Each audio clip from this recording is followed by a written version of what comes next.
It's a nine-core banger. Dr. Ross dropping knowledge to the masses. Man, you now tuned in to purpose and practice. Ayy, yeah, purpose and practice. Keep your mental sharp, learn all the tactics. Dr. Ross dropping knowledge to the masses. Man, you now tuned in to purpose and practice. Ayy, yeah, purpose and practice. Podcast game, ayy, he got it mastered. It's encore. Peace, peace, peace. Welcome back to the Purpose in Practice podcast with your host, Dr. Ross Dill. Yo, it's great to be back. I'm back here with a great guest. We're going to get into introducing in just a minute. But before we even hop on to the introduction of our guest tonight, I just wanted to just welcome everyone back to the community. It's been a 14-year hiatus in a sense. 14 years. Wow, I'm on years. It's 14 months.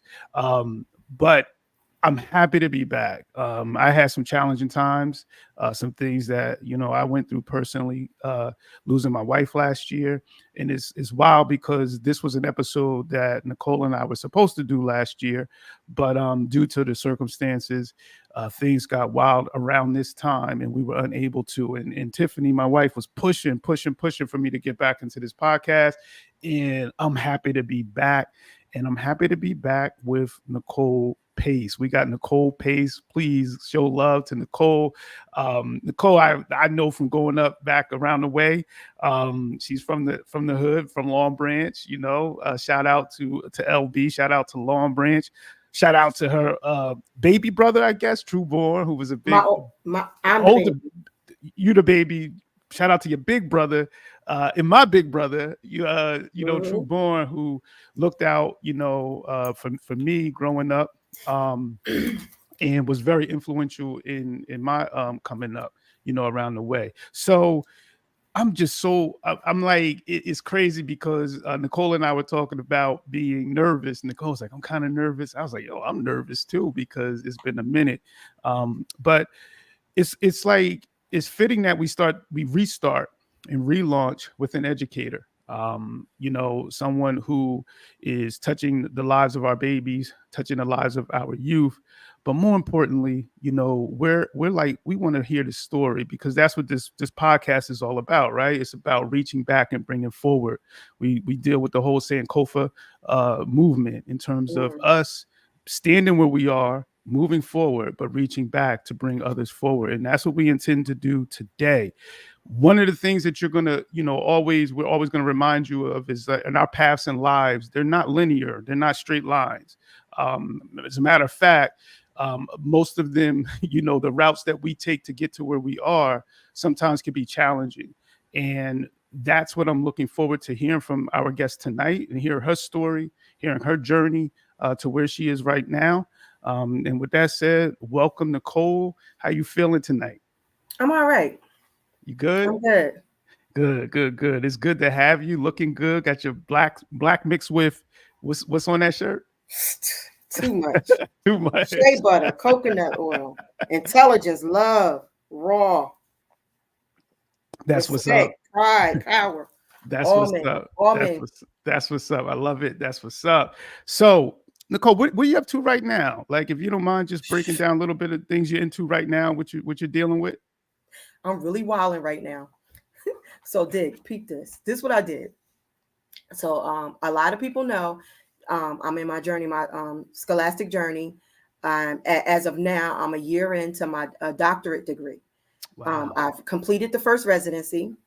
I've done a year. I'm almost done with the coursework part. I have 2 more classes, and then I, pull up, see if they'll approve my dissertation, and then I'm going straight into my my dissertation work.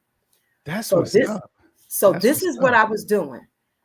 I decided, because I had a friend in Mercer County that it, kind of encouraged me. Well, maybe you should come down here. I know it's a little commute, but when I met you, you were commuting back and forth. So maybe you would be willing to come back down here and work as a temporary teacher, like basically be like a substitute teacher, like a long-term substitute teacher. Now, I live in Lehigh Valley. I'm from Long Branch, the Jersey Shore, But I now live in Lehigh Valley. That's in PA. That's up north by the Poconos. Every time I say I live in PA, everybody always trying to get me, give them directions to Philly. I don't know why. That's South Jersey. That's South Jersey. That's South Pennsylvania. I'm up north. I'm in the mountains. I'm where the snow is. The altitude, you can feel it as you coming through over by Annandale, by the mountains. So I decided when she told me how much money you can make, because while I love the cost of living here, they paying people in rations and circus peanuts. Yeah. You know, the salary is not enough to live off of. So I decided to go back across the bridge and get this money in Jersey. So very lucrative, you know what I'm saying? So I get there, I'm like, this could, you know, potentially help me get through school and, you know, be able to take care of myself. Now, let's be clear. This is always job one. As of now, right this second, I have 3 jobs. I am a teacher in Mercer County. I am a caseworker here in Lehigh Valley. And I also ride share. And if I could braid hair, I would braid hair in this house and I would fry fish. I promise I would do those things. Whatever it is, whatever it takes, I will do it. But as of now, I have 3 jobs. So I'm a case manager and a teacher and some part-time driving Lyft. But with that being said, I get down to Mercer County the first year. This is last year. I'm giving a class. I started teaching. And I realized that I wasn't just a substitute. I wasn't just a fill-in. I wasn't just a body. They wanted me to create a curriculum. And not only that, they pulled me to the side when they saw that I had a master's degree and asked me to take a bilingual class. I'm looking at them like they crazy because, you know, I don't speak that. So I'm like, all right, if you think I can do it, I said, you know, me and her in the office together. I'm like, well, if you think I can do this, you obviously think I can do it. So I was like, I can go ahead and do it. So she runs me a premise, the principal there. She runs me a premise. She's basically saying they're Spanish, but it's sheltered.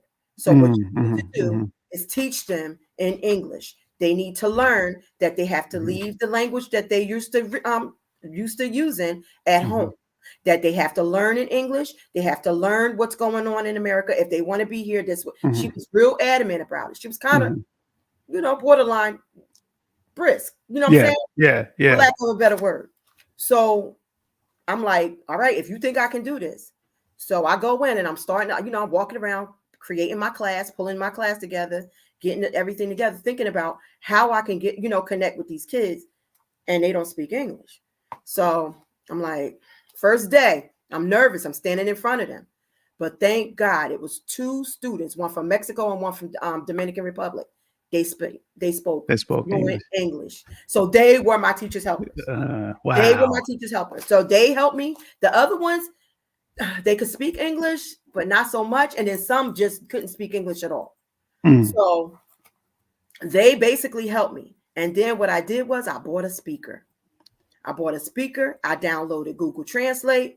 And anything I wanted to say, I spoke it into my phone. Then it came, and it reverberated back into the class. Yeah. So most of the time, this is how it worked. Now, my principal, again, she was kind of against it, but she saw that it was working when she walked in. She walked in, you know, to proctor the class, and she seen I had motion. You know what I'm saying? Everybody ain't sitting there stuck on stupid or looking around. You know what I'm saying? So she saw I had motion, so she really couldn't say much. So then the next thing you know, I just started. What I did was I watched the other teachers, the teachers on the floor, because what they had to do, like I said, I came in as a substitute. So they had to share their curriculum with me because while they would give me access to everything, I know you're familiar with this, the one thing they wouldn't give me access to was Power School. I couldn't have. I had Clever. I had everything. This year was ClassLink, but last year it was Clever and a bunch of other stuff.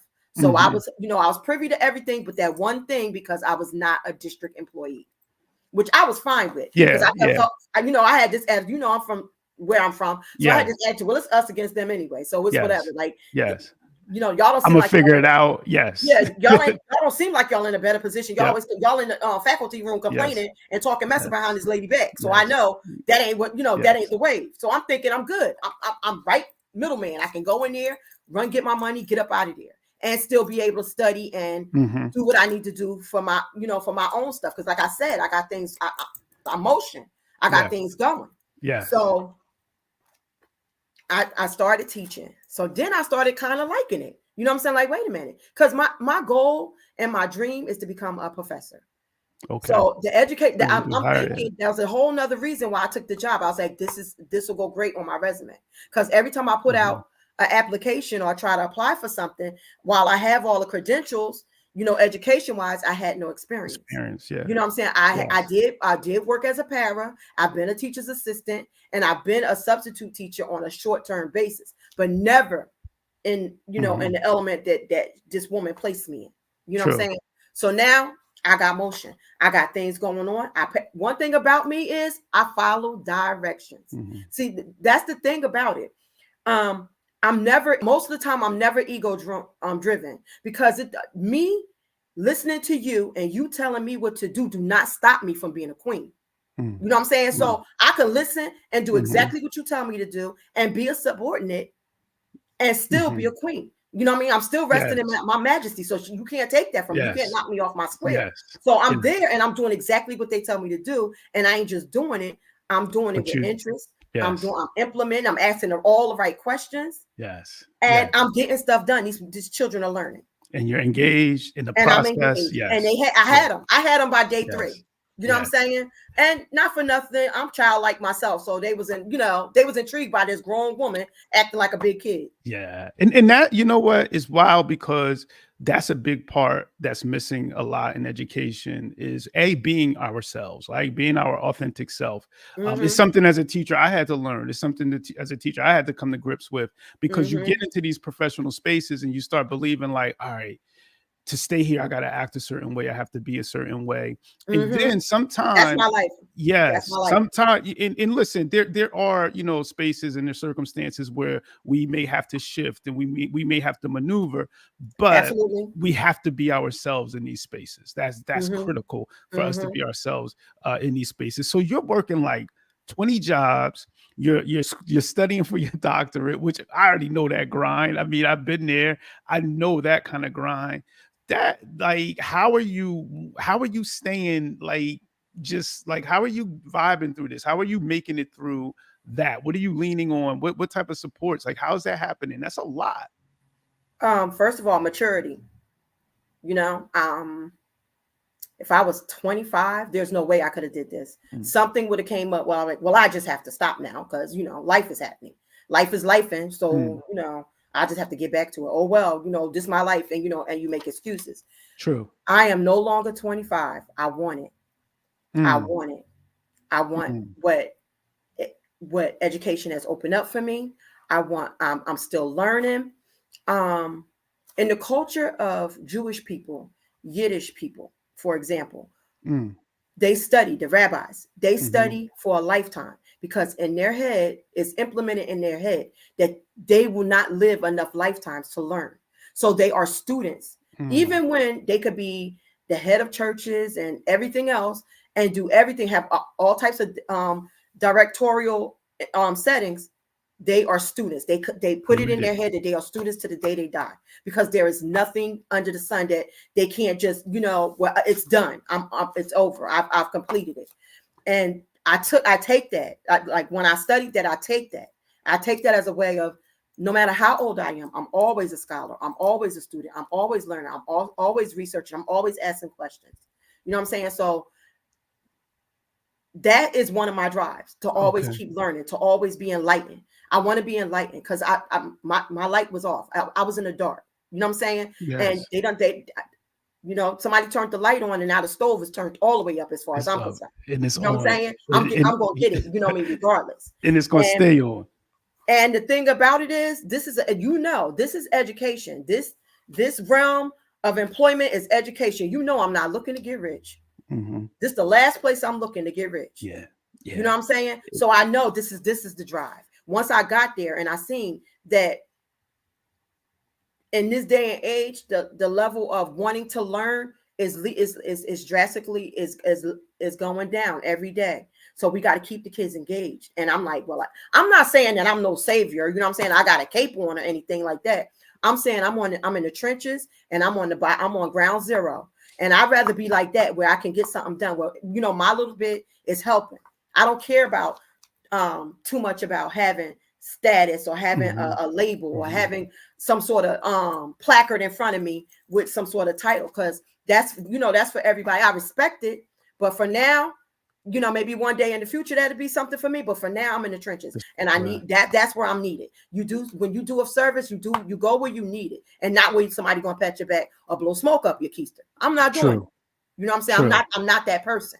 You know what I'm saying? So I think that's what keep me going. I'm gonna say my friends and my close acquaintances and a few of my relatives, when I say they hold me down, they hold me down. It's a few I've had friends that since I was over 40 years, and these are the same people that's holding me down. You know what I'm saying? Making sure, anything I'm doing, they on it, and it's interest. Even if they not privy to what's going on, they know that I'm involved, so they support me. So they support that, yes, and they support me, and they fill me with enough where even my social media platform is mad people that really like reach out to me and tell me, you inspire me, or like, I'm about to go apply for school now. I thought I was too old, but I'm gonna go do that. Or I thought I was done. I thought I couldn't be no student, but because I saw what you did, and then what I did was I included everybody in my journey. At first, I would let them know, like, I got, y'all have a good time tonight. I'm home doing homework. I just got off work. I'm about to do my homework. So you could see me. You saw the journey. You saw me doing my homework or at work. You see me. I was either at work or I was doing my homework. And then once you start seeing that, after a while, you start seeing the things like, okay, now I'm about to graduate. And that was with my undergraduate. The first thing, my undergraduate. And then the next thing like, okay, so I went straight into my master's. That was during COVID. Plenty of time to get your homework done. So I did that and I completed it. And then after that, I was like, the thing about it is when I was in my undergraduate, it was in my head that I was going to go to law school. But many things transpired between the George Floyd and the Black Lives Matter and the police brutality and how Colin Kaepernick went hard. I just saw it. I was like, law ain't for me, because them laws wasn't made for me. They wasn't talking about me. I was property when they made them. Ain't no way I'm going to hold my hand up and put my hand on the Bible and swear on any part. You could be a public defender. You could be a prosecutor. You could work for any type of thing. You could be private practice. You still under the guise of that law. And I can't do that. That ain't who I am. That ain't who I am. So my thought was, go back to school. You go back to school, become a professor. I could teach. Where I want to steer towards is morals and ethics. If you start there, you cut them off at the head. I seriously believe they don't need to defund the police. They do not need to defund the police. What we need to do is defund the corruption. If we could start from the beginning and start getting the old guard out and the new ones in with some integrity, where they held accountable for even the littlest thing, we could start from there. And I believe that we could create a community where there is a community and the police and the citizens and the law enforcement. I believe that. I know it sounds crazy. I know, from our end, but I do. I believe that. I believe if enough people stand up and then start holding people accountable, we might be straight. True. And it doesn't sound crazy. I mean, everything that you said, even the pivots, which I want to get into, like how you started off like, I want to do this law thing, and then things happen and things change, and a lot of times young people, I work with young people a lot, they sometimes, they give up on things and things don't go the way that they expect them to go. And it's like they hit that wall and then they don't know how to pivot. And that's a big part of life. I had to pivot. You had to pivot. But I think that dream, and I think working with children, I'm so happy that you took that route as opposed to the law route. I was close to doing that myself. But I think working with children is the most rewarding and most satisfying, to me anyway. And then helping adults work better with children. So what I want to do is you kind of hit us where you're at right now. A lot of the Purpose in Practice podcast, what we really, really love to focus on is kind of going back and learning about your growing up, learning about your youth, so if you don't mind, if you can kind of, rewind a little bit, take us back, as far back as you want to go, to like, how you came up, where you came up, what growing up was like for you. Okay. We grew up in the same neighborhood, but I'm probably a generation and a half older than you.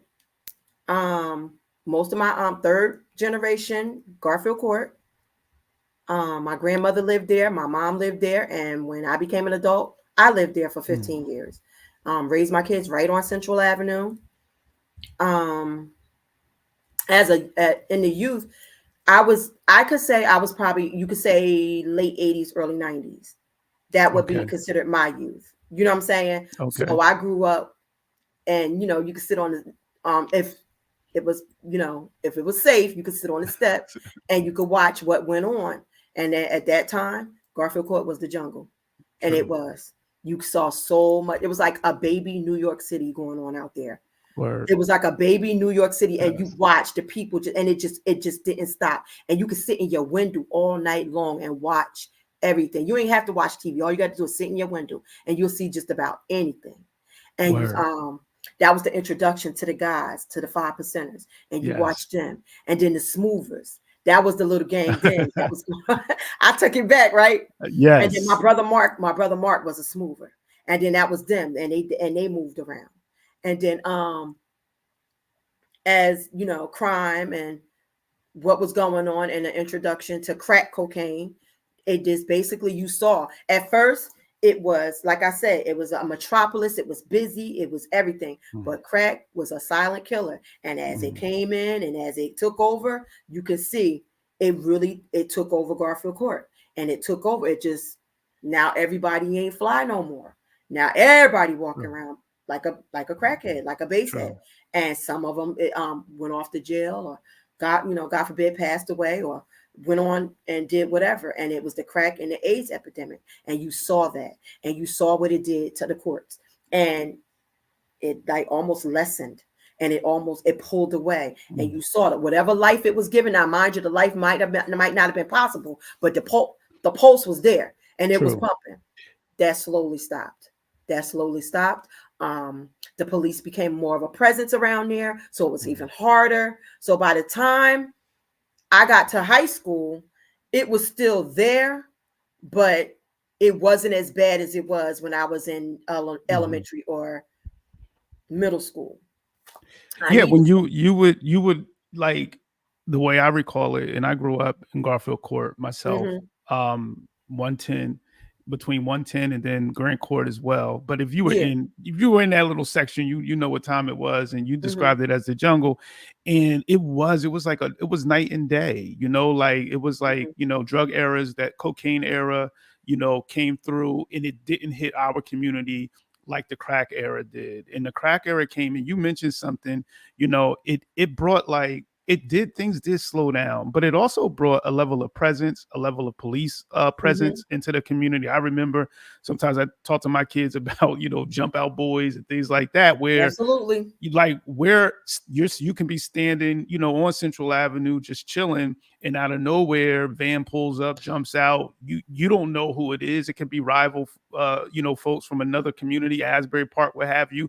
And it's the cops, and we just start running, so, and being pulled over after school and all of those things, like those days were like, it was really wild. And when you ride around now, you see, it's like, you don't see, it's none of that, you know what I'm saying? Like, which there's some positives to that, but also, and I want you to speak to, there was more of a feeling of community, even with that going on. There still seemed to be a feeling of community where folks looked out for each other. You talked about sitting on the steps, sitting on the stoop, as we used to call it, and I feel like that's gone. You know what I'm saying? What are your thoughts on that? Absolutely. I think from what I'm seeing, even in our educational levels and our realms, I see that the I don't want to say this because I don't want to generalize our youth, but they're just not listening, and they don't feel like they have to. Before, it was a level of respect. If my grandmother, I don't care what was going on, if you were shooting craps, or you're about to fight, or you're about to serve somebody, if my grandmother got out the car and she walked into her door, they know she coming from church. Everything shut down, and they would part like the Red Sea. Move, Mother Decker walking through.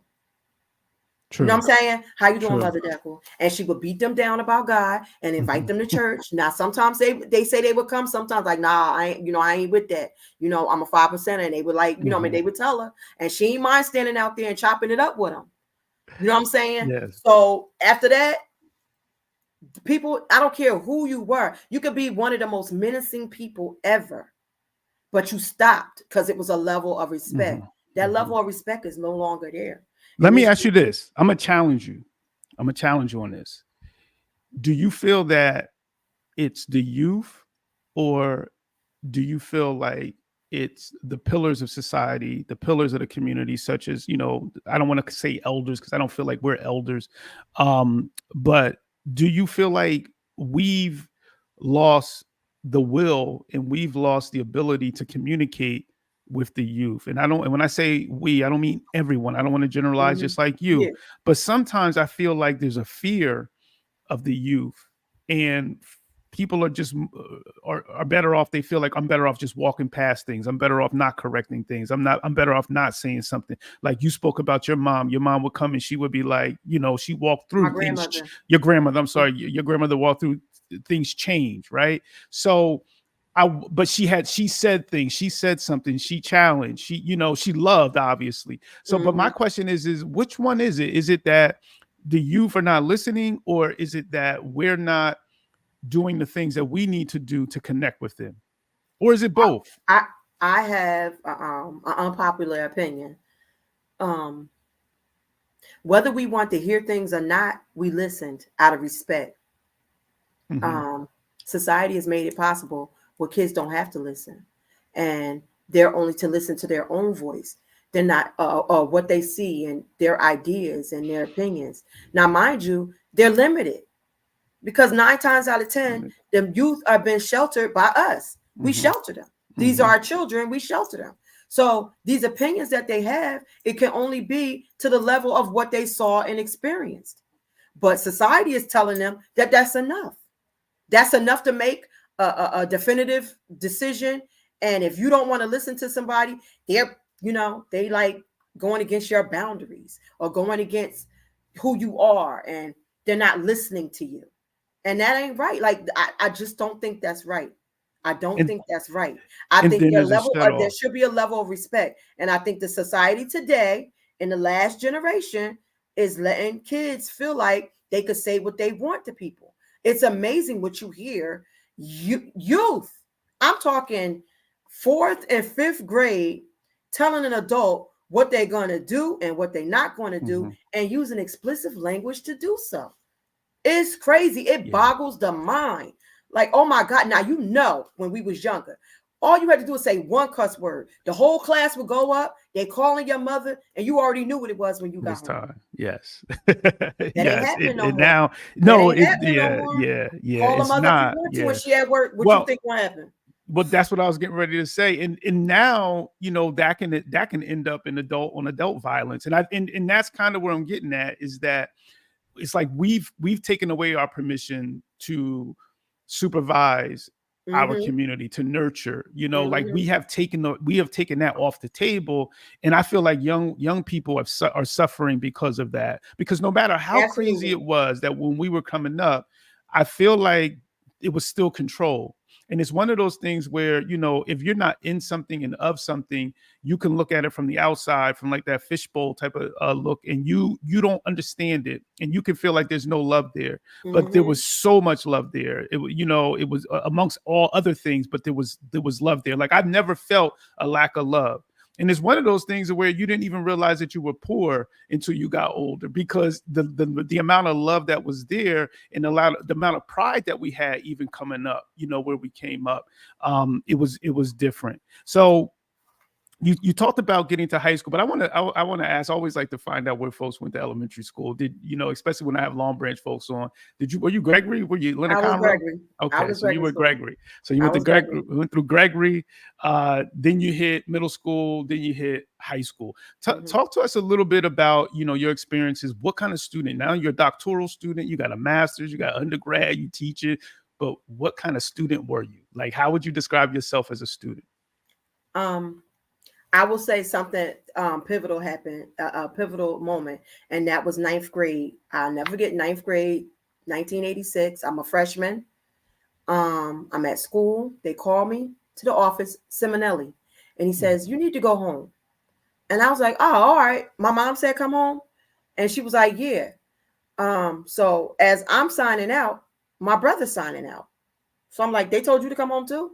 So we walk home together. We stopped at Johnny's on our way home and we came home. As we coming home, we seeing odd cars. I'm like, something must have happened because it's mad cars. And then I seen Reverend Worsley van. And he ain't really, Yeah. and it's parked. If he pull up, it's drop people off and keep it pushing. But it was parked. I was like, something happened. So me and my brother, we run to the house, and my mother and them is all in there, and they take us to another room, and they basically told me that one of my older brothers had passed away. He had got shot and killed in West Palm Beach, Florida. And later on, we found out that it was drug related. So it scared me. Like I said, I'm ninth grade. So in my head, it scared me. What's crazy is I had health at the time. They're teaching in health. And she explains to us about drug use. And they talking about drug use right after my brother died. And they basically said that drug use was hereditary. And that was all she wrote for me. That was like that compounded with the death of my brother and how mysterious it was and how everybody was just talking about how bad it was. He was shot 5 times. It was terrible, this, that, and the third. And this woman, this health teacher says, drug use is hereditary. And I knew he was on drugs. You know what I'm saying? So that was it. So when you say that was it, explain what you mean by that. That no matter what I saw everybody else doing, there was not a level of peer pressure that would make me do anybody's drugs. Wow. I didn't drink. I didn't take nobody's drugs. As of today, I'm 51. I've never smoked even a cigarette. I don't even know the exchange between exhale and inhale. If I even wanted to, if you gave me one, I wouldn't even know how to smoke it. Yeah. I didn't start even drinking socially until I was 40. Wow.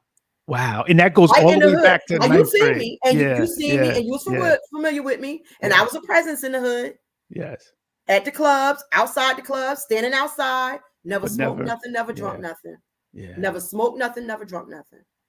Wow. So going back to 9th grade, so that influenced you that much to be like, I don't want to touch that. That was it. That was it.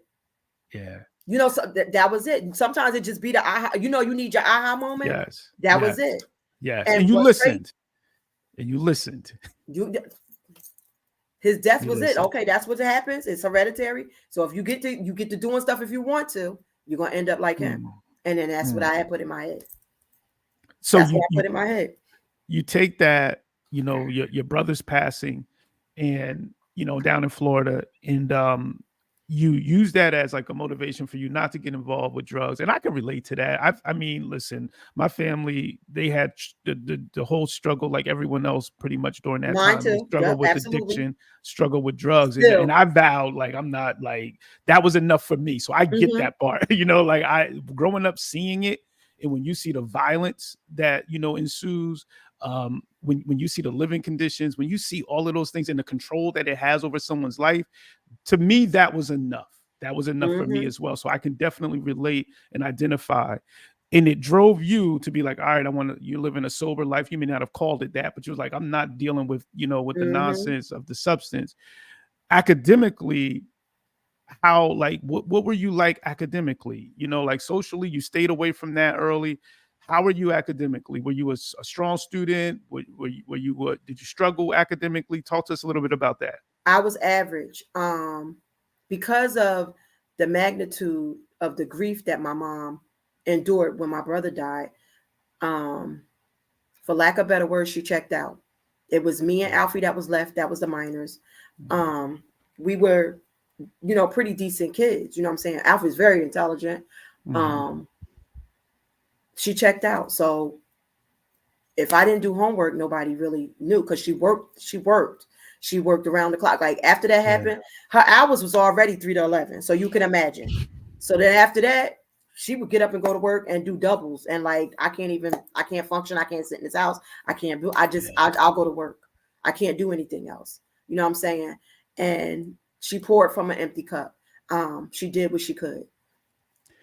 Me as a parent now, I realize, me as a parent now, I can see where some of the stuff that took place and why it happened. I understand it and I get it. The it's the craziest thing that the parallel is a few years later, I would experience the same thing she did. You know what I'm saying? So to an extent, I could understand, you know what I mean? But the thing about it is the community I was in, my friend, like I said, my friends, their parents were like, I was close to them and their parents. Yeah. My friend Adrienne Lewis, her parents, Dave and Carmen was amazing. And I just saw the dynamics of a 2-family home and how well they took care of their kids. And when I came around, I was treated just like one of their kids.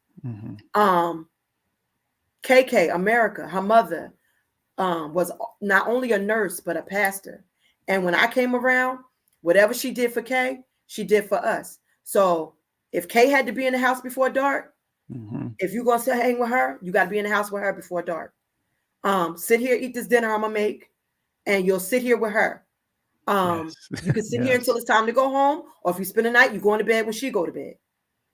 And that was the thing she wants. So what I lacked at home, my friends, parents, looked out for me. You know what I'm saying? They really looked out for me. And that helped me. Because like I said, it was a lot going on in Garfield Court. I know that this was my path. You can't mess up a fate. Like my fate was anybody could have been addicted to drugs or anything or whatever was going on. I was right there. There was no difference in my household than anybody else's. You know what I'm saying? But it didn't go like that for me. Yes. You know what I'm saying? Yes. So I learned that early, and I appreciated it early, and I respected it early. So while I didn't indulge in stuff, I'm not gonna make it seem like I wasn't ratchet. You know what I'm saying? I loved it. You know what I'm saying? It was ghetto fabulous as far as I was concerned. We was hood celebrities. You know that. You know what I'm saying? True. So life was so much simpler. We didn't know that there was more than that. I didn't know it was anything outside Monmouth County unless I got on the train to go to Newark. You know what I'm saying? Or to New York to go get some jewelry. You know what I'm saying? Or anything like that. Other than that, this was it. This was life. You raise your kids here. It don't matter. True. I mean, I sat here and I had 3 kids out of wedlock, 3 different baby fathers. I'm just like everybody else. You know what I'm saying? So while I was there, this was my life. You know what I'm saying? So, and I just honestly sitting on Central Avenue, it was so much simpler. We didn't know. We had no clue what was going on outside until, and the crazy thing is it's the realities. It's the realities that set in, like life. You know what I'm saying? Like incidents occur, death occurs, all kind of crazy stuff like that. And then all of a sudden you raw and you out there and you open and you vulnerable. True. And then you start seeing what life really is about. You know what I'm saying? Yeah. And for me, that's what it was. And you saw it early. You were able to identify those risks early. Because I always when I talk to young people, because a lot of times, folks will be like, hey, can you talk to these young people and tell them how to make it? And I'm like, listen, I can tell them my story, but there's level of, I hate to call it this, but there's level of luck in my story.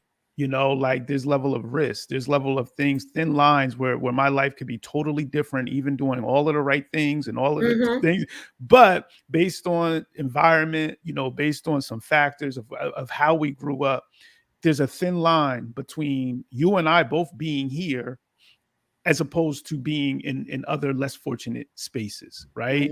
So you got a taste of that at an early age of understanding and realizing the risk that's part of our life, and you talked about the loss, of your brother out in Florida. You talked about how your mother dealt with that. And it seems as if she was like, she immersed herself in work. Like she was like, I'm going to work. And maybe that was her coping, for grief. It makes me think about, even when I was going through, these last couple of years, you would always ask, how I was doing, you know what I mean? You even showed up, at my wife's service. And I kind of, I felt that you kind of got it, like there's some people that like, that you just feel like they get it. you know, and I felt like you were one of those people, you know, and you would check in. Who was that for you? If you don't mind going through, like, did you have that person then that would check in with you that kind of kept you going? You mentioned some of your friends. Can you just talk a little bit more about what that looked like and what that felt like? As far as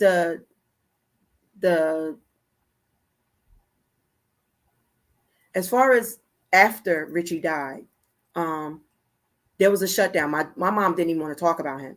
Pictures, threw him away. She didn't want to have to look at him. She didn't want to have to be reminded of the fact that her son was gone. So we all lived like that. The reference to my brother is only if she referenced him, not if anybody else did. As far as the other stuff, I just remember in Garfield Court, Kiana shared her parents. Kiana Adams shared her parents, Miss Charlene and Craig. And they were our parents. Like, we want to go somewhere, Craig would drive us to go somewhere. We wanted to go to the mall, Craig would make sure we went to the mall and we could get something to wear and get cute so we could go to the mall. And he wouldn't just drive us, he would pick us up and everything. He never complained. Never complained. And like I said, like K-Mother and Lucy, she would come get us and pick us up. And there was nothing that, like, they had no problems with being a parent, and to them and their friends. Like, we would pound cake. Yo, we'd be lapped up in K-Mother car. We was dead wrong for that. We would be lapped up in Kiana father car in the Spectrum. They had a Spectrum. And word is mine, we used to be Posse D. Me, Cassandra, Sharice, Kiana, and DeWanda. When I say Karen Chavez. She used to be in the car with us too. And I swear to God, we'd be lapped up, and Craig just be riding us around and be like, I'll be back at this time. And then Kiana get on the payphone, call her dad, like, Dad, we ready. And he'll come back and he'll come pick us up. And that's, you know what I mean? Like I said, I lived off their parents. You know what I'm saying? Like, we lived off their parents. True. So I was lucky. Like, my friends, like, they engulfed me. You know what I'm saying? They didn't push me away or nothing like that. And I enjoyed getting up and going to school because my school friends was my community too. You know what I'm saying? They became my family. Like, I would go to school and these people were like my family. Like, until this day, we're all very close. Yes. You know what I'm saying? It's a few of us like Wantrice and Tara Shepard, and, you know, God bless the dead, Dion Williams, Keith Crank, BC. Yes. All of us, LaRon, all of us, Arul, all of us. You saying those names, like, those names just bring, we still are. We're still very close. All of us, like, we all still love each other. You know what I'm saying? Even everybody's all spread out and stuff. The love is still there. And we all, like, I'm telling you, it's my friends from 40 years ago. We all, it's like, sometimes we sit around, it's like nothing's changed, but then everything has changed. Everything has changed. For some of us, changed forever. You know what I'm saying? As far as me and Kiana and Wantrice is concerned. You know what I'm saying? We all lost our children. Now, I say it all the time. We used to sit on them bleachers in gym and talk. And most of the time we're talking about some boy we like or what we was going through. There was no way the three of us could be sitting on them bleachers and think that we would be where we are now. And with our, you know, what's going on with us now. And it changed us. It changed us. You talk about, and, you know, a shout out to Kiana, because she's another one that checked in all the time. A lot of love for Kiana. You talked about loss of children. I couldn't imagine that, you know, and I don't know how much you're willing to speak on that. You know, if it's a space that you're not willing to speak on, I can definitely understand that and appreciate that.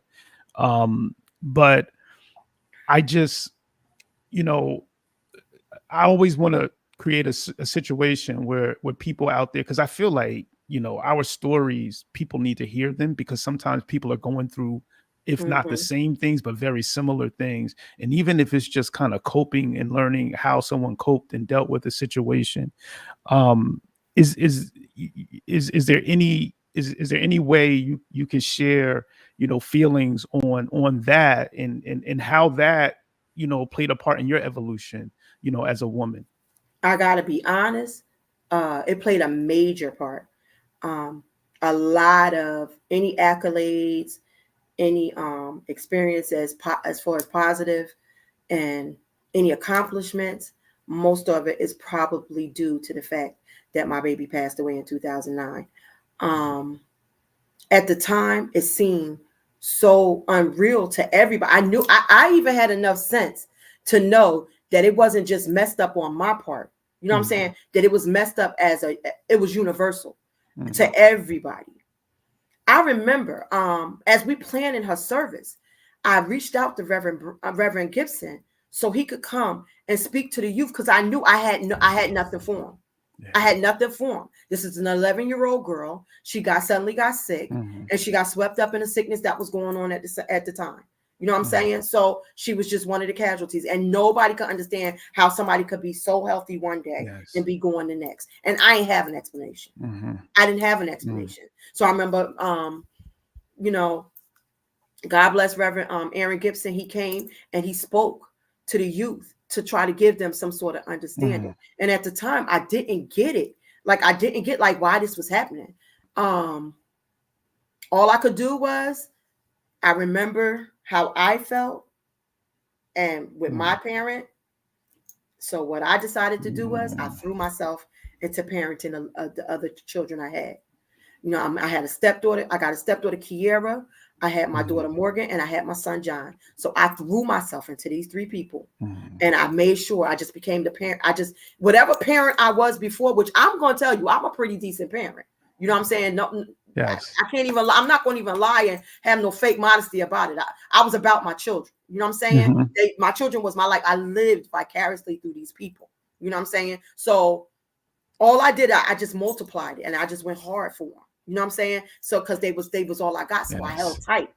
You know what I'm saying? And I was on everything. I still couldn't understand. My family is forever broken. I believe that her death led to the demise of my marriage. I was married to Black son. So I know that both of us, he was her stepfather. Mark Williams is her father. And they loved her. They loved her. They both loved her. They loved her. And our family is forever broken. Our family is forever broken. Things like this happen. Sometimes you draw closer. Other times it becomes what it is. I should say that me and Mark are the best of friends. I love him to death. He annoying, but I love him. Nicole, I praise you for sharing that, because I know that that's probably difficult for you to share. Or maybe it's not, but I appreciate you sharing it here on this platform, because I feel like a lot of us are walking around with trauma. A lot of us are walking around, having dealt with loss. And I feel like the older we get, the more we're losing.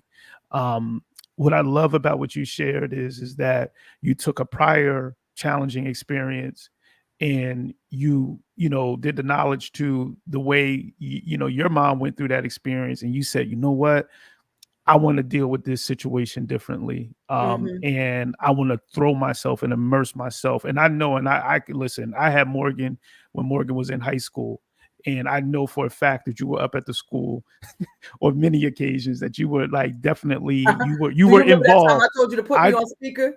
Yes. I told her I was going to get her when she got home for being disrespectful. Yes. I ain't play them games. Yes. I ain't play them games. Yes. See, parents ain't like that no more. And that's what I was going to say, because I remember it's crazy, because it was one time where something happened and I had to, I was dealing with Morgan and Morgan was dealing with me.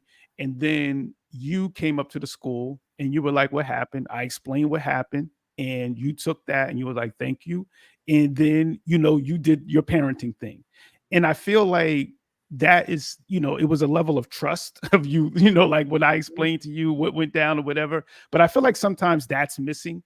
And sometimes for good reason. And I'm gonna keep it 100. Sometimes it's missing for good reason, because sometimes parents can't trust what's going on in schools and what's going on with their children in institutions. It happens. Yes, it does.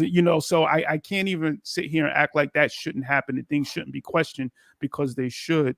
But I just wanted to make that point that, you shouted yourself out as a parent, and not that you need me shouting you out as a parent, but I know and understand. I seen living proof, of it. So you throw yourself deep into the parenting thing, do you go through, and this is another thing I think that we don't talk a lot about, especially in the Black community, counseling. Did you go down that route? Is it something that you explored or no? I was afraid to. As even to this day, I'm afraid. I'm afraid to go down that rabbit hole. I feel like if I do something like that, I may not come back. I have not. I like to say I have not had the nervous breakdown I so richly deserve. I have not done that. I needed answers at the time, and unfortunately, 2009 she died. By 2012, I got my answers, and that's when Kiana Boys died, and that's another significant thing in my family. It's like I almost knew, like I was being prepared for what was about to happen and what I had to do with my friend and the trenches that me and her went through and how we went through. I swear, if she was on the ground, I was laying on the ground next to her until she pulled herself together. If she didn't sleep, she didn't eat. And I saw it and I knew, like, and she would look me in my face looking for something. And I'm like, I don't got it. All I could do, I would tell her, just inhale, exhale, keep going, keep breathing. And then I was like, Kiana, it's been 2 days. We still breathing. And then I was like, Kiana, it's 3 days. And then I was like, Kiana, the service is over. We still here. Keep breathing. And that's all we could do. That's all we could do. I like to reference grief and where I'm at with it. I see it as a forest, and it's a huge forest. The grief is the forest. And I'm in a part of the forest. I'm still there, but it's lit. There's a fire. I have a fire. It's a bonfire, and it's lit. And then I can hear my friends and my loved ones around me, but they can't reach me. They in the same forest, but they can't reach me. So I stay there by the light. So one day, if they keep going, they'll find me, and I'm right there. It's almost like at the end of the tunnel. I dread, like when it happened to you. I'm at the other end of it. And I just dread for other people when it happens to them. It's like my heart breaks for them. It's not necessarily bringing back what happened with Cameron unless it's a child. When it's a child, I shut down. I shut down when it's a child. But for the most part, I feel like I have a mission. And once that happened with Ramel and Jamel, I knew what my mission was. And that was to help other people. And that's to do whatever I can to be of service. If I don't do nothing but come back, don't be surprised if you see me at a service and I'm serving food, I'm busting tables, I'm cleaning, I'm throwing garbage away, I'm setting up, I'm putting down. I'll sit there and I can grieve with the best of you. I'm pretty good at the trauma at the first, to watch how people react and to keep them focused and to, you know what I mean, to make sure they don't have to go to the hospital, because sometimes grief could do that to you where it make you really sick. Oh yes. And I'm familiar with some of the I'm familiar with some of the symptoms. So I'm real good with that. I'm a person to have around, because it becomes analytical, and I'm not that emotional with it. I can set my emotions aside and then go analytical and know where people need help at. It's of service. It's servitude. I know that's the word. It's servitude for me. And that's what helped me through my grief. That the way you broke it down with the forest, I love that analogy, because I can visualize that. I'm a visual person, so I can close my eyes and visualize, that, and then the light, and then at what stages of the forest you're in, and then knowing that, because we know that matter, listen, it's going to be there, energy is going to be there, right? So that energy of our loved ones and our ancestors is still there, and you kind of spoke to that, which I really, I know I feel that presence. So to hear you say that, and then with the forest and with the light, and then our loved ones being out there, like that really spoke to me, I appreciate that, and it's something that I can tuck away and I can use. So you took, again, this is another example of you taking, and I don't even want to call it negative, but a challenge, a life challenge, and turning it into something that drives you. I have a question. I'm interested to hear what you would say about this. Do you feel that you have a fear that is, in terms of making it, in terms of being successful, in terms of doing your thing, do you think that you're motivated more by a fear of failure, or do you feel like you're motivated more by, a wish to succeed? Like, what is it? Is it, It's a wish like, to succeed. I'm never scared to fail, because I'll try anything. Even when it don't work, I'll try it. I'm not afraid to try anything. Dr. Ross, let me just tell you what I'm doing right at this second. So like I said earlier, I get to the school, I'm a long-term sub. End of the last year, I decide I'm going to join the district. So of course, my major is public administration. It is not elementary education. So as you know, there is an alternative route to become a teacher. So I apply for the job. They start me on my route. I don't think nothing of it till I'm deep in it. I take the praxis. I'm going in, about to take this 50-hour course. Just got to, get it together. Like I said, I'm working 3 jobs. Then I realized how much it take to even get to the part where I'm supposed to be in the district. Yes. So right at this present moment, I am simultaneously going to school to be a teacher and a doctor at the same time. I'm paying tuition for my doctorate, and now I got to pay for the courses that I'll have to attend so I can get certified to become a teacher. I don't know what I was thinking, but by the time I was in it, it was too late. Now I got to go through it. Now I got to do it. So now I got to keep these 3 jobs. I used to tell friends, like, I'm gonna get rid of them jobs. I'm gonna quit like one of them. I'm not. Like I said, I'm on the move, and I got to make this money so I can get this stuff done. I got stuff to pay for, and once it happens, I know you got to have tunnel vision with it. You can't think about what you're doing, because if you think about it, you might stop doing it. True. You know what I mean? Oh, I can't do that. Not me. I don't think about it. I just keep it moving. Hey. So let's talk a little bit about that, Nicole, if you don't mind. You talked about, going back to college.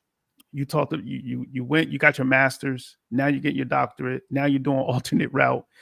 There's a lot of folks who maybe, and you earlier said you were 51 years old.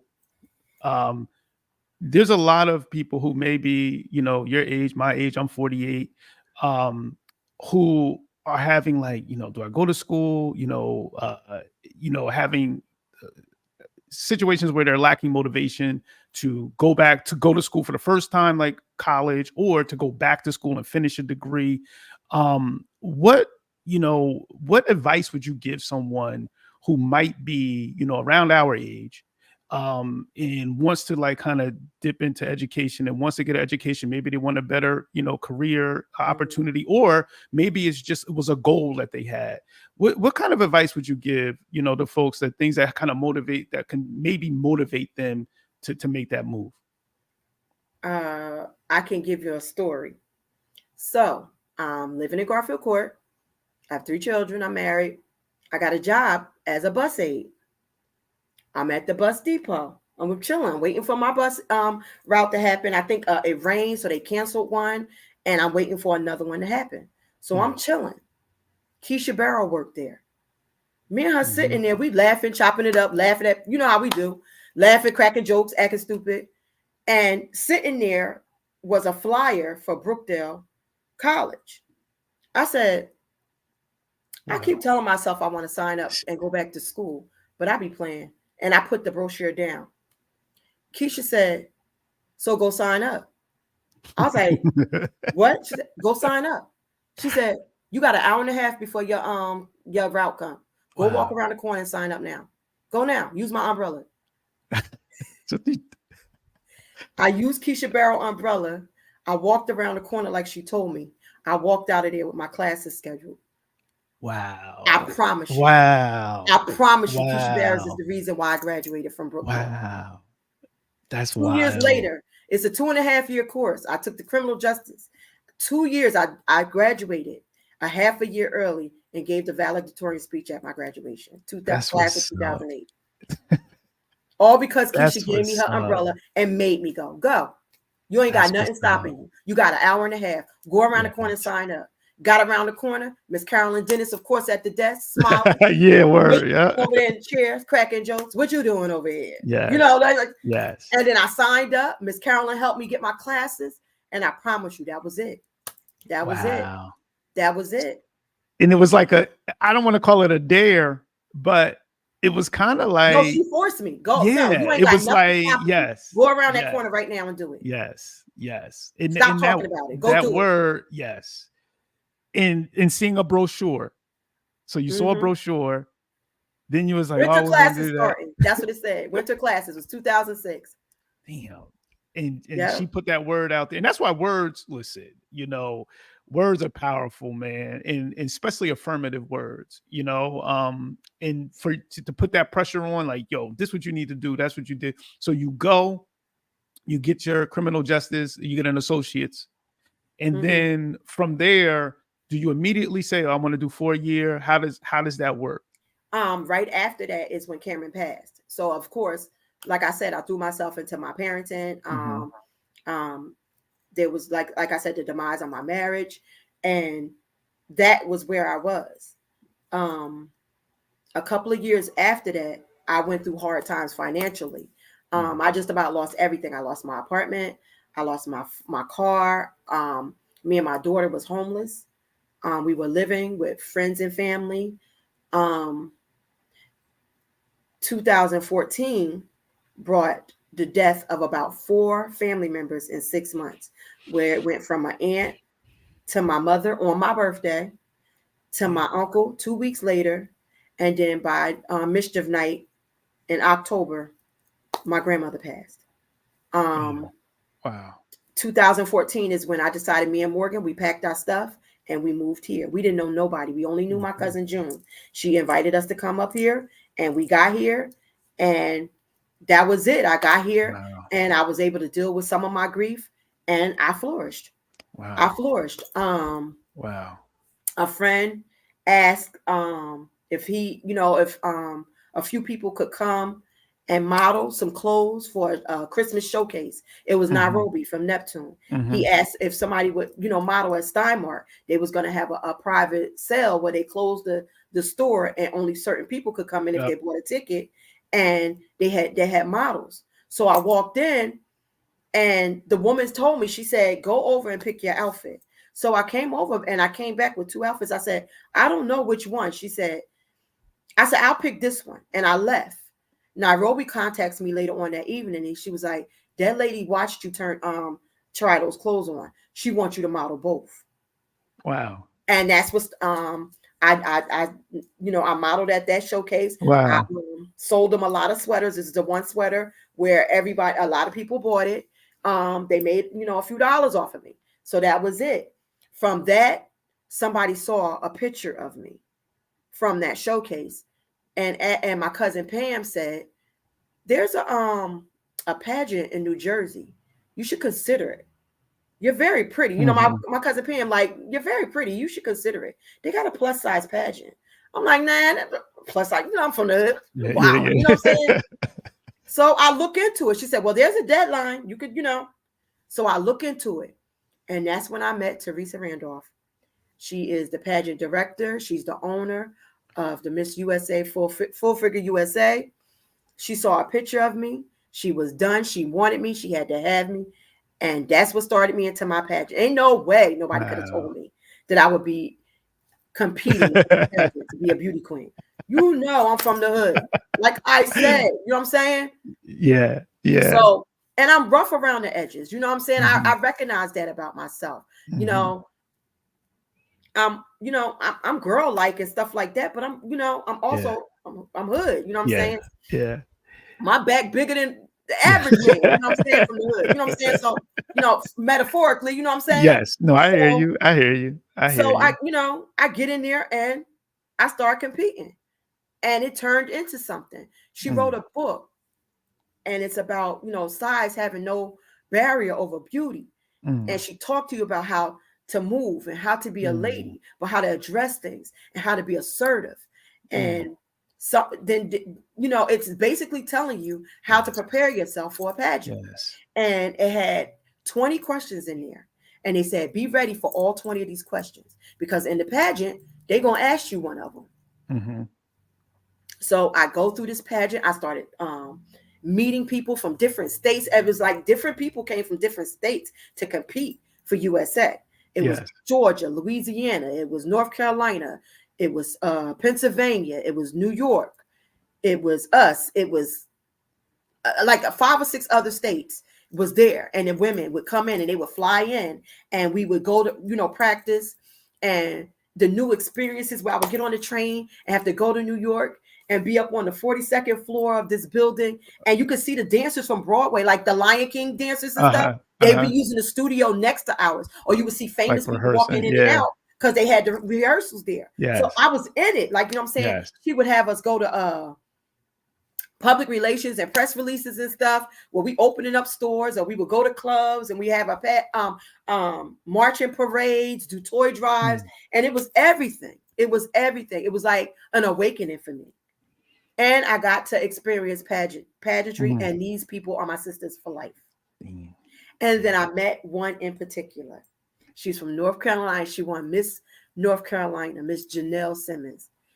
And she had already had a master's degree, and she was real far into her doctorate. And when I say I used to watch her, because her ladylikeness, she was a lady. Her etiquette was everything. She was everything I was. I know I'm smart. I know I'm pretty. I know I'm outgoing, and I know people tend to be drawn to me because being standing outside clowning on people gives you almost like an experience of when you are right, when you can interact with people. So I got there and I just was Nicole, and I would crack jokes, and everybody started laughing like, "Yo, you crazy!" And I would just say whatever I wanted to say to people and do all. But I was always helpful, and I literally. Miss Teresa told us that these was our sisters, and I took it serious. These was my sisters. You know what I'm saying? So we did everything together. And I started learning about modeling, and I started taking pictures, and it was totally different. It was crazy. It was crazy. The whole experience was amazing. Get to the pageant. And those questions I was telling you, when you pull them out the thing, my question was, what would you tell your 20-year-old self? That was my question. That's a good question. And I told him, I said, I'd have told myself to stay in school. Don't listen to nothing. Get your degree. Yeah. Build something. And I swear that was my question. And that was it. Wow. So once the pageant was over, I won first runner-up. I won star riser or something like that. I won like 3 trophies, and then I was first runner-up, which wasn't bad considering that was my only one. Your first, it was my first pageant. Yes. So I get home and I really take to task what I told that judge when he asked me. So I got home, I went and signed up to finish my undergrad, and that was in 2017, and I finished by December 2019. That's dope. Yeah. That is like, your story is just, it's wild. And what I love most about it is you always seem to be listening. You seem to be an observer. You seem to be able to pick it up, because I feel like we're always getting messages, and we're always there's always guidance, mentors, motivators I put up there, but sometimes we don't listen, but it seems like you were just in tune. And you listened. You listened. And in the time, you may not even realize, this path that you're going on and that's being created, but you're just listening and you're open to it, because like, to do that pageant thing, like, that takes a lot of confidence. I'm sure there was times where you were like, yo, nervous. Yeah. Like walking in them hills. Yeah. They ain't have no Timberland category. Yes. They ain't had no Gore category. That's crazy. And in the question, the judge stole my question that I always use. But if you could go a little bit deeper, because I always ask what advice you would give to your high school self. And I know the judge asked to your 20-year-old self, but if you could go a little bit deeper, in terms of, if you could go back and give that advice to yourself, what would it be? Why would it be? Because there may be a young person listening right now that can take that advice and with your story and put it to work in their life. Concentrate on your studies. There's a balance. You can have a social life and still concentrate on your studies. Don't wait for somebody else to tell you to do the right thing for yourself. Take responsibility for it, and you make sure you good. Can nobody make sure you good like you can? And that's how I live now. You know what I mean? I'm not perfect in any way. I have a lot of flaws. I got a lot of stuff I'm still working on. But one thing I will do is when a decision is in front of me, I try to make the best decision possible. I don't work off my emotion. I work off what's best and what will happen in the long run. I am willing to deal with the consequences of any decisions I make. I am willing to that's how I move. The decisions I make, I'm willing to deal with the consequences. They're always savvy. They're always responsible. I try to do the best thing for those around me and myself. You know what I'm saying? I don't work off what I want to do. I work off what needs to be done. And if I could have told myself that, if I'd have just had a little more guidance, like a little steering towards it, but it didn't happen like that. It didn't happen until later on. There had to be reasons for that. And I had to go through what I had to go through to be where I'm at now. And like I said, to bring back as far as Cameron, when Cameron passed, she was 11 years old. She never got to experience anything. She never even got to get to the middle school. She never got to do anything. She never got to experience nothing. And if God saw fit for me to live, why would I waste any time I had here and she didn't get a chance? Like what sense does that make? The best way to exalt my baby in her presence of the 11 years that she was here is to live life to the fullest. Try as many things as I can. So yes, I'm going to model. And yes, I'm going to be in pageant. And yes, I'm going to reach for this education. And yes, I'm going to help people. And yes, I'm going to do all these things. There's no way I could have easily sat in my grief. I could have did that and nobody would have judged me or thought any different. You know what I'm saying? Like, oh, you know what happened to her? They were. Yes. Yep. You know her baby died, right? Yes. No. Yes. To lift her up, and for the 3 lives that I still got, Kiera, Morgan, and Jonathan, I'm gonna make sure, and I'm gonna make stuff happen. You know what I'm saying? God bless me with these. I still got beautiful children and 2 beautiful grandchildren. I'm good. We're good. We're still a family. We still, as far as my family is broken, we still the G unit, and it's us. I love that. It's us. I love that. I love them. I'm not. They are not. They lift me up. You know what I'm saying? True. I am nothing without my kids. I'm nothing without them. That's powerful. Having knowledge of self, and one of the greatest gifts of having knowledge of self for me was understanding to take the best part of all things. And absolutely.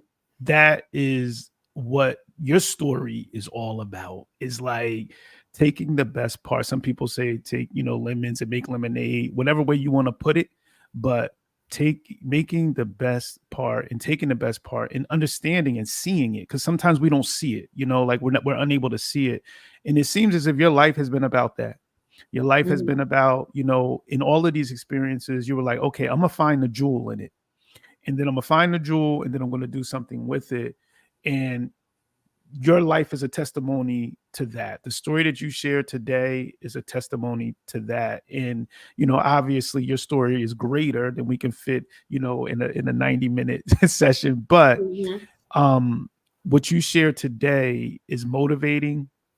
It's inspirational. It's things that I didn't even know, even knowing you all these years, I didn't know, a lot of what you shared. And I'm thankful that you chose to share here, on the podcast. What I would like to do is open it up for you. If there's anything that you would like to say that you didn't get a chance to say or get a chance to share before we say peace. I like to give a few shout outs to some inspiration as far as an educator from what I saw and the experiences. And that's Luckiana Wiggins. That's Dorothy Bowles. I swear to God, these 2 women are extraordinary. And I basically, I pattern myself with the nurturing. the nurturing part from these two women. You know what I'm saying? Is that if you nurture them first, then they'll come towards you. So when you try to teach them something, they trust you.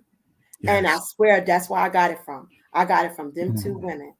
Another person I want to shout out is Atia Cave. She gave me the break. When I say me and Tamara Wright also graduated. Yes, we graduated.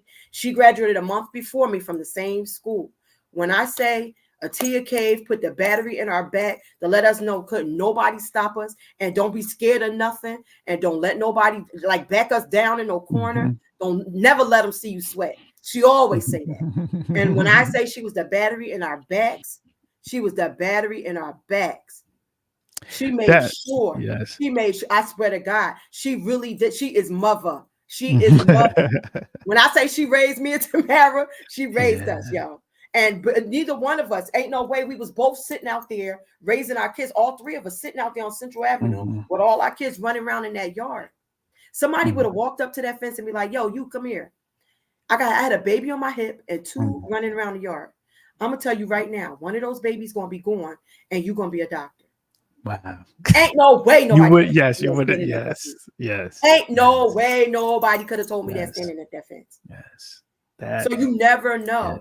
Yes. And while me and Tracy Coleman, every time we see each other, we talk about the times where where we raised our kids in the front. And we'll talk about like, I miss it because life was so much simpler because we both had so much grief and so much loss. You know what I'm saying? And we'll always tell each other like, I love you. And sometimes, Tracy, she had tears in her eyes because you could feel what she feel like we just wish we could go back. But I was like, if I knew what I knew then, we could have been the bomb even right there. I said, if I knew then what I know now, I said, I could have made sure like we could have all been the bomb right there. You know what I'm saying? So we had to go through what we had to go through to get where I'm at now. There's no way I would have known that I would be, you know what I mean, or inspiration to anybody. Yes. I'm supposed to be a stereotype. Yeah. I'm supposed to be a statistic. Yes. Yep. You know what I'm saying? Yes. And it's come to this. But I have to say it's friends, the friends that I have and the people that love me and the people that uplift me and the people that support me. That's what it is. Like, you know what I'm saying? That's what it is. Yeah, that community, that village, and shout out in the folks that you mentioned, from Lucky to Ms. Dot, Ms. Bowles, even coming up, Tamara, that's my god sister. Like, so these, you, Tia, you, it's good that you give those flowers, and that's what this is about. That's the whole purpose of this podcast, is to highlight those stories that sometimes go unnoticed. There's so many of these stories that go unnoticed. And even the people you just mentioned, like they need to get a spot on here, because that's my goal, is just to run through it all and get everybody's story up here, because these histories, we put them out here and we record them and they live forever. And that's what the goal is. So Nicole, I want to thank you not only for this episode, but I also want to thank you for being a part of my healing journey, being a part of my grief journey, because, trust me, it has not gone, unnoticed, and I appreciate it. And now what my whole thing is to try to do that for others. And I think that's kind of how you explained it. Like, now I feel like, okay, I've gone through this, so now I have a duty to be there in ways, in intimate spaces when folks are going through these kind of hard times. And that's what I'm committed to doing at this point. So I want to give a special shout out to you, Nicole. We're going to have to get you back on once you get that doctorate so you can talk all about your research. Before we leave, I just wanted to do a few shout outs myself. If you don't mind. Go for it. I want to shout out these organizations and charities, Rashawn Awareness, and that's run by Ann Trayman. Heart to Heart Cancer Foundation, that's run by Rhonda Johnson. Jack and Jill of America, the Jack and Jill of America in this district is ran by Tasha Youngblood, and the Tiffany L. Ross Dill Perseverance Scholarship. I appreciate that. Yes. Good looking. I want to shout out my kids, my daughter Kiera. She's doing hair at the Phoenix Salon in Shrewsbury. Get at her on the 15th of each month at 8 a.m. to get a booking, because it's hard to get a booking. I like to shout out my daughter. She's Boozy Bizzles. She sells drinks, adult drinks. Get at her. And one more shout out to Chantel Anderson. Ooh, wee. That's what's up. Yo, we have to do, I like that. You know what? I'm gonna add that segment now, because we got to do a shout out segment now. I think you just started something. We're gonna do it. I'm gonna add that now to the show when we have guests on to do a shout out section. So I appreciate it. I appreciate the shout outs. Those are important things, especially supporting those businesses and those people who are out there doing, positive things in the community, such as ourselves. Yes, no doubt. So to the Purpose and Practice community, we'll be back next week. We got a special guest, another educator. I'm going to drop the flyer tomorrow morning. So hopefully you all will be back. I'm sorry we've been away for 14 months, but we're going to get it going. I'm kind of knocking the rust off. Thanks to Nicole for helping me out. You kind of carried me today, and I appreciate that. But peace to you, Nicole, and good luck with finishing. I ain't even going to say good luck. Just continue to do your thing, because that's what you've been doing, and that's what you're going to continue to do, to put it down, get that doctorate, and continue to change lives. So to the Purpose and Practice community, until next week, I say peace to you. Follow those dreams, man. Live in those commitments, and stay aware, as Nicole said today. Listen to those voices, and listen to those folks who are trying to put those positive thoughts, out there, in those words of affirmation to you. So with that said, we're going to be out. And thank you for joining in on the Purpose and Practice podcast. Thank you, Nicole. I appreciate you having me. No doubt. It was all It was an honor. It was an honor. I watch a podcast, and I was like, wow, that's amazing. So when you asked, I was floored. Yeah. Who knew? Well, listen, in a whole year later, we made it happen after a whole year. It is what it is. That's, word is bond, it is. So peace. Peace. It's a non-core banger. Dr. Ross dropping knowledge to the masses. Man, you now tuned in to Purpose and Practice. Purpose and practice. Keep your mental sharp. Learn all the tactics. Dr. Ross dropping knowledge to the masses. Man, you now tuned in to Purpose and Practice. Purpose and Practice. Podcast game.